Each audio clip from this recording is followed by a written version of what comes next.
आइए देखते हैं बैठचंद मजा आएगा। বলছি কেউ থাক আর না থাক, বেগুনগুলো তো আছে, অত চিন্তা কিসে? শালা এই জন্য ভাবি বাজারে তো বেগুনের দাম বেড়ে গেলো কি করে। আমার মা বাজারে গেছিল, বাজার থেকে ফিরে এসে বলছে বেটা বাজারে বেগুন নেই। আমি বলছি মা বাজারে তুমি বেগুন পাবে কোথার থেকে? সব বেগুন তো এখন ইনস্টাগ্রামে এসে নাচানাচি করছে। একটা কথা বলি দিদি, তোমাকে তো সব গোল গোল বেগুন, তোমাকে লুটি বেগুন দরকার হবে তো আমাকে বলো, আমার কাছে আছে, তো দিয়ে আসবো একটা।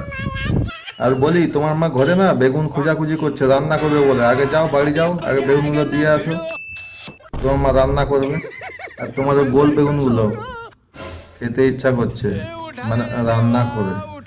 বুঝলি তোমার দিদি, তোমার বেগুনের সাইজগুলো খুব ভালো আছে বুঝলে তো। বেগুনগুলো এরকম নিয়ে এসে ইনস্টাগ্রামে এসে নাচানাচি করো না বুঝলে, নাহলে বেগুন পুড়িয়ে খেয়ে নেবো লঙ্কা দিয়ে চটকে ভালো করে, বুঝেছো?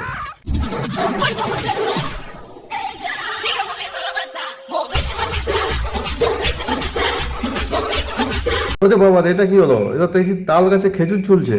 হ্যাঁ, এটা অসম্ভব, এটা হতেই পারে না। কিভাবে হলো তাল গাছে খেজুর? এ বাবা রে।